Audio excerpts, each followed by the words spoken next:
지난 5월 첫 주일 어린이 주일, 어버이 주일 함께 지키는 가정 주일로 우리 함께 보내며 우리 또 함께 은혜 나눴습니다만, 계속되는 가정의 달 5월 우리 성함의 모든 가족들 가정이 주님 안에서 행복한 가정 되시고 날마다 회복되는 가정으로 천국 가정 이루시기를 다시 한번 주님의 이름으로 축복합니다. 자, 우리가 살아가는 인생을 보면 무슨 일에든 굴곡이 있기 마련입니다. 올라갈 때가 있으면 내려갈 때가 있고요, 내려갈 때가 있으면 또 올라갈 때가 있습니다.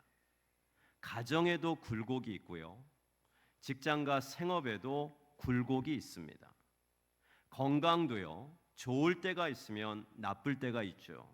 인간관계는 어떨까요? 사람과 사람 사이의 관계에 있어서도 항상 모든 일이 순조롭지만은 않습니다. 그러면 우리 신앙생활은 어떨까요? 신앙생활도요, 저 높은 곳을 향하여 항상 올라가기만 하면 좋을 텐데, 항상 순풍에 돛단 듯이 평온한 항해이면 참 좋을 텐데, 우리 신앙생활도 어디 그렇든가요? 그렇지 않습니다. 운동선수들에게 반복적으로 찾아오는 그 슬럼프처럼 우리 신앙생활에도 영적인 슬럼프가 찾아올 때가 있어요. 신앙생활 중에도 때로는 무기력해질 때가 있는가 하면 넘어질 때도 있고요, 심지어는 시험에 들어서 아예 그 자리에 주저앉을 때도 있습니다. 하지만 여러분, 괜찮습니다. 우리 인생에 또 우리 신앙생활에 찾아오는 이런 굴곡은요, 당연한 것으로 여기세요. 왜요? 그만큼 우리가 연약한 존재이기 때문에 그렇습니다. 그런데 진짜 괜찮지 않은 문제가 하나 있어요. 신앙생활도 우리의 삶도 굴곡이 있는 것, 올라갈 때가 있으면 내려가고 내려갈 때가 있으면 올라가는 것, 괜찮습니다. 그런데 진짜 괜찮지 않은 문제 하나가 있는데, 우리가 살아가는 동안 환경과 상황을 통해 만나게 되는 삶의 굴곡은 어쩔 수 없는 것이지만 절대로 오르락내리락 해서는 안 되는 것이 있습니다. 그게 뭘까요? 그것은 바로 복음의 문제입니다. 어떤 문제라고요? 복음의 문제. 이 복음의 문제만큼은요, 절대로 오르락내리락 해서는 안 돼요. 우리가 신앙생활에 영적 슬럼프가 오더라도요, 이 복음의 문제만큼은 꼭 붙잡고 있어야 됩니다. 이것까지 흔들리면 절대 안 되는 거예요. 이 복음의 문제, 절대로 올라갔다 내려갔다 할 일이 아닙니다. 그런데 우리가 혹시라도 이 복음 안에 잘 있다가, 어쩔 때는 복음 밖에 있다가, 또 심지어는 아예 복음을 아예 잃어버리고 산다면 이건 진짜 문제가 되는 거예요. 오늘 우리가 읽은 본문을 보면 이런 문제 가운데 있던 사람들이 나옵니다. 누구입니까? 바로 갈라디아 교회 성도들 얘기입니다. 사도 바울이 이 갈라디아서, 이 편지를 쓴 이유가 바로 이 문제 때문이에요. 지금 갈라디아 교회 성도들이 이 복음의 문제 앞에서 오르락 내리락 하고 있는 거예요. 이 문제가 얼마나 심각한 문제인지를 알고 있었던 바울은 직접 펜을 들어서 이렇게 편지를 이 갈라디아 교회에 보내지 않을 수가 없었는데요, 오늘 본문을 보시면 이 편지를 쓰고 있는 사도 바울의 심정이요, 이렇게 표현이 되고 있어요. 자, 본문 11절 한번 읽어볼까요? 11절 읽어봅시다. 내가 너희를 위하여 수고한 것이 헛될까 두려워하노라. 아멘. 내가 너희를 위하여 수고한 것이 헛된 것이 될까 내가 두렵다. 여러분, 도대체 갈라디아 교회 성도들에게 무슨 일이 있었던 걸까요? 무슨 일이 있었기에 바울은 두렵다라는 표현까지 썼을까? 본래 이 갈라디아 교회 성도들은 사도 바울을 만나기 전까지 하나님을 알지 못하던 이방인들이었습니다. 말하자면 세상 사람들이었어요. 하나님을 몰랐기 때문에 세상에서 우상을 섬기던 사람들이었습니다. 해를 섬기고 달을 섬기고 별과 같은 우상을 만들어서 섬기면서 세상 육적인 것들에 종로로 타던 자들, 자유함이 없던 자들이었어요. 그런데 사도 바울을 만나고 자유함을 얻습니다. 어떤 자유함? 복음으로부터 주어지는 자유함이에요. 할렐루야. 복음의 은혜를 경험하게 된 거예요. 사도 바울을 만나서 사도 바울이 전하여준 복음을 듣고 이제 하나님의 자녀가 되고 구원 백성이 되었습니다. 말 그대로 복음의 은혜를 경험하게 된 거예요. 그런데 사도 바울이 이제 이 갈라디아 지방을 떠나고 난 후부터 문제가 발생을 합니다. 어느 날 이 갈라디아 교회에 낯선 사람들이 찾아오는데요. 누구였을까요? 갈라디아서 이 편지 시작 부분인 1장 6절 7절을 한번 봅시다.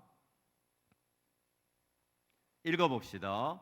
그리스도의 은혜로 너희를 부르신 이를 이같이 속히 떠나 다른 복음을 따르는 것을 내가 이상하게 여기노라. 다른 복음은 없나니 다만 어떤 사람들이 너희를 교란하여 그리스도의 복음을 변하게 하려 함이라. 아멘. 어느 날 갈라디아 교회에 큰 시험이 찾아왔습니다. 어떤 시험입니까? 교회에 다른 복음을 전하는 자들이 들어왔어요. 여기 보면 어떤 사람들이 너희를 교란하여, 얼마나 심각한 문제였는지 교란이라는 단어까지 썼습니다. 어떤 사람들이 찾아와서 이 갈라디아 교회 성도들을 교란시켰다는 거예요. 여러분, 이 사람들이 누구일까요? 오늘 본문에는 나오지 않지만 갈라디아서 전체 맥락을 보면 이 사람들은 예루살렘에서 온 유대교 그리스도인들이었어요. 이들은 예루살렘 교회의 일원이기는 하나 유대교 그리스도인이라는 말처럼 한편으로는 유대주의자들이었습니다. 그런데 이들이 갈라디아 교회 성도들에게 찾아와서 다른 복음을 가르쳤다는 거예요. 다른 복음을 가르쳤어요. 여러분, 다른 복음이 뭡니까? 다른 복음이라는 게 대체 뭐예요? 세상에 다른 복음은 없어요. 다른 복음, 오늘 성경의 사도 바울은 다른 복음이라고 표현했지만 표현할 말이 없어서 이렇게 표현한 거지, 사실 다른 복음이라는 것은 아예 없습니다. 왜? 복음은 한 가지밖에 없기 때문에. 할렐루야. 다른 복음이라는 건 아예 없어요. 복음은 한 가지입니다. 뭡니까? 요한복음 3장 16절이죠. 우리가 잘 아는 말씀이에요. 한번 같이 읽어볼까요? 읽어봅니다. 하나님이 세상을 이처럼 사랑하사 독생자를 주셨으니 이는 그를 믿는 자마다 멸망하지 않고 영생을 얻게 하려 하심이라. 아멘. 이게 복음입니다. 여러분, 이게 복음이에요. 이것 말고는요, 복음의 이름을 한 다른 것은 이 세상에 존재하지 않습니다. 다른 복음은 없어요. 그런데 예루살렘에서 온 이 사람들이 교인들에게 다른 얘기를 합니다. 이 얘기는 사도 바울에게는 한 번도 들어보지 못한 얘기인데 이런 얘기였어요. 당신들 구원받고 천국 가려면 말이야, 믿기만 하는 게 아니야. 믿기만 하면 천국 갈 줄 알지? 아니야. 율법 조항도 다 빠짐없이 지켜야 되고 우리 유대인들이 받는 할례도 너희 이방인들도 다 받아야 돼. 그래야지 너희가 구원받고 천국 갈 수 있어. 이런 얘기를 하는 거예요. 그동안 너희가 사도 바울에게 배운 믿음으로 구원받는다는 것은 반쪽짜리 복음이라는 거예요. 이방인들도 할례를 받지 않으면, 율법을 지키지 않으면 구원을 받지 못한다고 가르치면서 교회와 성도들을 교란시켰어요. 혼란스럽게 한 겁니다. 여러분, 정말 기가 막히죠? 이런 말도 안 되는 엉터리 얘기를 와서 가르친 겁니다. 그런데 더 기가 막힌 것은 이들이 아니라 갈라디아 교회 성도들이었어요. 이 엉터리 말도 안 되는 얘기에 이 교회 성도들이 귀가 솔깃해집니다. 아, 그래, 맞아. 그래, 맞아. 어쩐지 좀 이상하더라. 그러면 그렇지, 세상에 공짜가 어딨어. 어떻게 내가 아무것도 안 했는데 믿기만 한 걸로 구원을 받냐고. 어쩐지 좀 이게 이상했어. 뭐라도 해야 받는 거 아니겠어? 뭐라도 해야 천국 가는 거 아니겠어? 우리도 이 사람들 말처럼 율법 조항도 철저히 지키고 유대인들처럼 할례도 받아야 되겠어. 그래, 이제 마음이 더 편하네. 잘 됐어. 그동안 공짜로 받는 것 같아서 뭔가 좀 찜찜했는데 이제 우리도 율법도 지키고 할례도 받읍시다. 여러분, 기가 막힌 일입니다. 이들은 분명 사도 바울에게 배웠어요. 갈라디아서 2장 16절 말씀 한번 볼까요? 사도 바울이 가르쳐준 얘기입니다. 읽어봅시다. 사람이 의롭게 되는 것은 율법의 행위로 말미암음이 아니요 오직 예수 그리스도를 믿음으로 말미암는 줄 알므로 우리도 그리스도 예수를 믿나니 이는 우리가 율법의 행위로서가 아니고 그리스도를 믿음으로써 의롭다함을 얻으려 함이라. 율법의 행위로서는 의롭다함을 얻을 육체가 없느니라. 아멘. 여러분, 이게 복음입니다. 이게 복음이에요. 분명히 갈라디아 교회 성도들은 사도 바울에게 이 복음을 듣고 배웠습니다. 그리고 복음의 은혜를 맛봤어요. 그리고 하나님의 자녀가 됐습니다. 그런데 지금 어떻게 됐어요? 이상한 사람들 얘기를 듣고 다시 예전 상태로 돌아가려고 하는 거예요. 오늘날로 말하면 갈라디아 교회는 사도 바울이 개척한 교회입니다. 이 성도들은 사도 바울 목사님, 사도 바울이 이제 목회자잖아요. 사도 바울 목사님에게는 양떼들이에요. 그런데 그런 양떼들이, 사랑하는 나의 성도들이 말도 안 되는 얘기에 현혹이 되어서 다시 복음을 듣기 전의 상태로 돌아가려고 한다니, 사도 바울이 이 소식을 듣고 얼마나 마음이 아팠겠습니까?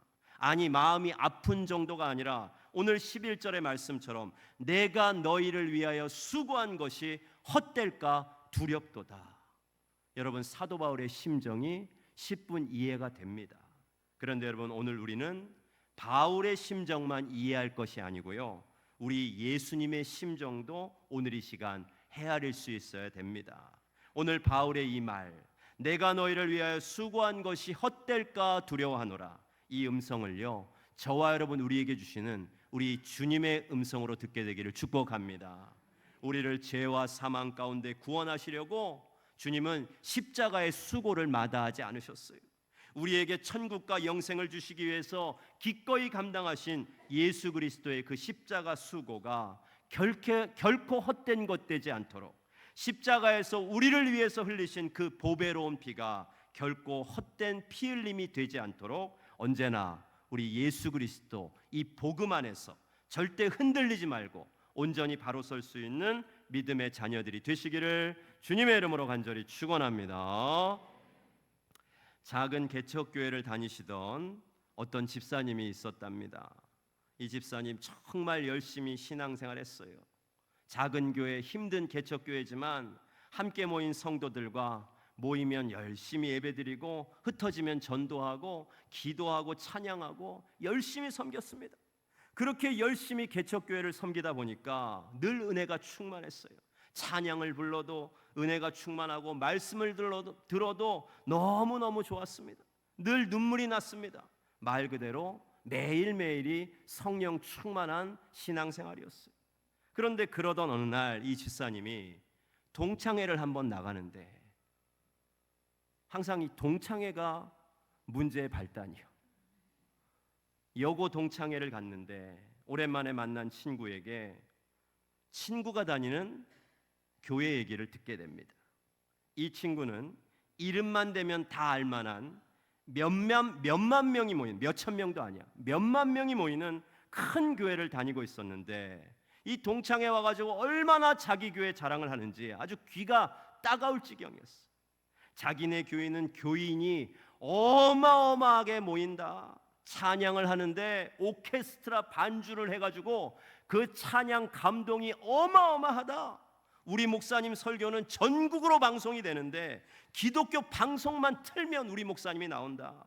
교회 시설은 상상 초월하는데 교회 카페는 기본이고 수영장에다가 체육관 시설에다가 영화관도 있고 엘리베이터는 몇 대나 있고 심지어는 에스컬레이터, 여러분이 백화점에나 있는 거 아니에요? 쇼핑몰에나? 그런데 이 교회에 있다는 거예요.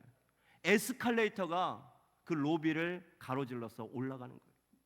교회 또 버스가 얼마나 있는 줄 알아? 우리 교회는 45인승 버스가 20대도 넘게 있다. 이야, 얼마나 자기 교회 자랑을 하는지. 그날요, 밥맛이요 하나도 없어. 아주 진짜 밥맛이 하나도 없고 배가 아파서 혼이 났습니다. 무슨 자기네 교회가 최고인 줄 알아 생각하면서 집에 돌아왔는데, 그날 밤부터 자꾸만 이 집사님이 섬기는 그 작은 개척교회랑 그 몇만 명 교회랑 자꾸 비교가 되는 거예요. 잠도 안 와. 자꾸 생각이 나. 자꾸 비교가 돼요. 아유, 나는 지금 여기서 죽을 똥 살똥 헌신하면서 신앙생활하고 있는데 친구는 온갖 호사를 다 누리면서 대접받으면서 교회 다니는 것 같아서, 대접받으면서 신앙생활하는 것 같아서 막 질투가 나고 셈이 나고 심지어는 화가 나기도 했습니다. 그러면서 어느 날 이런 생각이 듭니다. 그래, 이왕 예수 믿을 바에 더 큰 교회 나가서 은혜 받아볼까? 더 큰 교회 가면 은혜도 더 크게 받는 거 아니야? 더 큰 교회 가면 더 큰 은혜 받는 거 아니야? 이런 생각을 합니다. 이런 생각에 잠겨서 신앙생활을 하는데 그때부터 이 집사님 교회 나가도 은혜가 안 돼요. 은혜가 없어요. 찬양을 해도 은혜가 없습니다. 눈물도 나질 않아요. 기도해도요, 목사님의 설교를 들어도요, 마음에 감동이 없어요. 은혜가 안 되는 거예요. 이미 이 집사님의 마음은 어디가 있어? 이 몇만 명 모이는 친구 교회에 이미 가 있어. 그래, 인생 뭐 있어? 한 번뿐인 인생, 큰 교회로 가자. 결국 친구네 교회에 이 집사님이 등록을 하셨고 이 교회를 다니게 되었는데, 여러분, 이 집사님 어떻게 됐을까요? 어떻게 됐을 것 같아요? 여러분들 상상에 맡길게요. 뻔한 거 아니겠어요? 제가 굳이 말을 안 하겠습니다. 어떻게 됐겠습니까? 뻔한 거예요. 여러분, 은혜라는 것이 뭡니까? 큰 교회 가면 더 큰 은혜 받고 작은 교회에 있으면 은혜도 작게 받는 겁니까? 그렇지 않아요. 여러분이 너무 잘 아실 거예요. 은혜는요, 교회가 주는 거 아닙니다. 은혜는요, 목사가 주는 거 아니에요. 또 여러분들이 노력해서 받는 것도 아닙니다. 은혜는 우리에게 그렇게 주어지지 않아요. 그럼 어떻게? 오직 하나님께서 저와 여러분을 불쌍히 여기셔서 그저 값없이 주시는 선물, 이것이 바로 은혜인 줄 믿습니다. 이게 은혜예요. 오늘 갈라디아 교회 성도들의 모습이 바로 이 어리석은 이 집사님의 모습하고 같은 거예요. 예수님 한 분이면 족하다는 그 진짜 복음을 외면하고 율법과 할례를 그들의 삶에다 더하면 우리는 더 큰 상을 받고 더 먼저 구원받을 수 있다는 이 율법주의자들의 유혹에 빠져버렸습니다. 하지만 여러분, 오늘 말씀이 우리에게 은혜가 되는 것은요, 오늘 바울이요, 이렇게 복음의 문제 앞에 주저앉아 있는 갈라디아 교회 성도들을 결코 포기하지 않았다는 거예요. 이게 오늘 말씀의 은혜입니다. 포기했다면 아마 바울이 갈라디아서를 쓰지도 않았을 거예요. 포기하지 않는 바울의 모습 한번 볼까요? 오늘 본문 19절입니다. 19절 읽어봅시다. 나의 자녀들아, 너희 속에 그리스도의 형상을 이루기까지 다시 너희를 위하여 해산하는 수고를 하노니. 아멘. 여러분, 오늘 바울이 이 복음의 문제 앞에 주저앉아 있는 갈라디아 교회 성도들에게 뭐라고 얘기하고 있어요? 나의 자녀들아, 너희 속에 그리스도의 형상을 이루기까지 다시 너희를 위하여 뭘 한다고요? 해산하는 수고를 하노니. 여러분, 이게 무슨 얘기입니까? 바울은 남자인데 어떻게 해산을 해요? 이게 무슨 얘기예요? 사도 바울이 해산의 수고를 한다? 영적인 해산을 말해요. 영적인 해산을 말합니다. 사도 바울이 갈라디아 교회 성도들을 영적으로 낳았다는 얘기예요. 이방인이었던 세상 사람들이었던 이 갈라디아 교회 성도들이 하나님의 구원받는 자녀 천국 백성이 될 수 있도록 목회자인 사도 바울이 영적으로 그들을 낳았다는 거예요. 말하자면 바울은 그들에게 있어 영적인 부모입니다. 그런데 여기 보니까 사도 바울이 19절에 뭐라 그래요? 그 해산을 또다시 하겠다는 거예요. 그 해산을 또다시 하겠대요. 우리 남자들은 사실 이 해산, 출산의 고통을 잘 모릅니다. 뭐 끼케야 입으로만 안다 그러겠죠. 그러면서 어떤 분들은 그러더라고. 남자들은 군대 갔다 오잖아. 못난 남자입니다. 못난 남자. 저희 아내도 하나밖에 못 낳지만은 16시간 진통했거든요.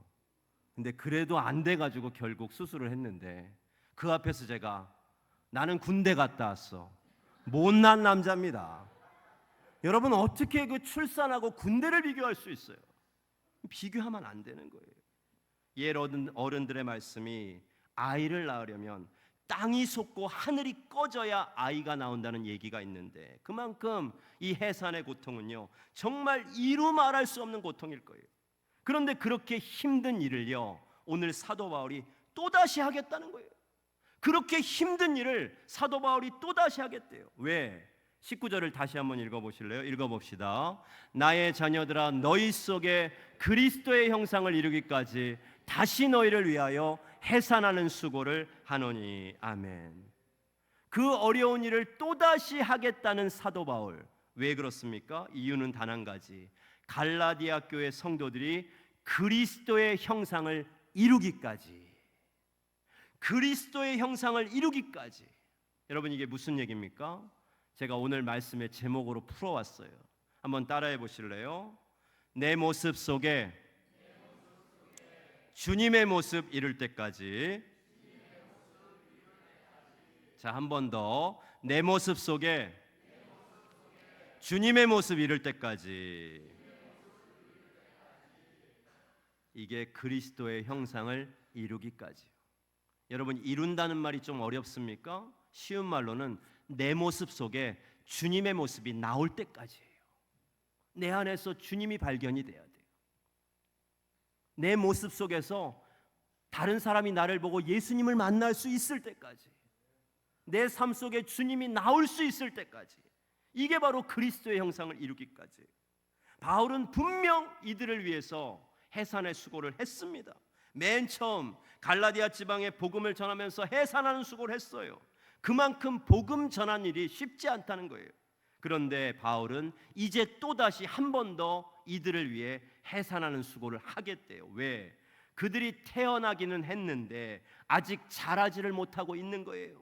그래서 그들이 다시 거듭날 수 있도록, 새로 태어날 수 있도록, 그래서 다시 잘 자랄 수 있도록 그들의 모습 속에 주님의 모습, 예수 그리스도의 모습을 이룰 때까지 바울은 얼마든지 이들을 위해 또다시 해산의 수고를 하겠다고 다짐하고 있습니다. 왜 그렇습니까? 다른 이유가 아니라 이것이 복음을 위한 일이기 때문에 그렇습니다. 여러분, 신앙생활의 정답은요, 다른 것이 아니에요. 내 모습 속에 주님의 모습 이룰 때까지. 이게 우리 신앙생활입니다. 신앙생활은 바로 이거예요. 내 모습 속에 주님의 모습 이룰 때까지 우리 날마다 거듭나고 자라고 예수 그리스도를 닮아가는 신앙생활 되시기를 축복합니다. 오늘 성가대 찬양이 참 은혜가 됩니다. 여정이라는 곡이에요. 여정. 잠시 눈 감고 뜬 것 같은데 어느새 여기 있습니다. 짧은 여정을 뒤돌아보니 하나님의 은혜입니다. 여러분, 우리 인생의 여정 굉장히 길 것 같지만요, 이 찬양 가사처럼 잠시 잠깐입니다. 잠시 눈 감고 뜬 것 같은데 어느새 여기 있는 것, 그게 우리 인생이에요. 너무나 짧은 여정이에요. 하지만 그 짧은 여정 가운데도 하나님의 은혜는 너무나 많았고, 지금까지도 많았고, 앞으로도 우리의 인생 여정에 하나님의 은혜가 얼마나 많은지 우리 감히 상상할 수도 없습니다. 우리가 이 은혜를 안다면, 이 은혜를 기억한다면 우리가 해야 할 일은 한 가지, 내 모습 속에 주님의 모습 이룰 때까지. 저도 여러분들을 위해서, 여러분들의 신앙 여정을 위해서, 저는 바울 목사님만큼의 그런 목사님은 되지 못하지만 하나님께서 제게 은혜를 주신다면 저도 기꺼이 여러분들의 모습 속에 주님의 모습 이룰 때까지 해산하는 수고를 저도 마다하지 않겠습니다. 그것이 우리의 신앙생활인 줄 믿습니다. 복음을 위해서라면 우리의 짧은 인생 여정, 예수 그리스도 복음의 은혜로 충만할 수 있도록 언제나 우리 함께 손잡고 신앙의 여정을 함께 걸어갈 수 있는 우리 성함의 모든 가족들이 되시기를 주님의 이름으로 간절히 축원합니다.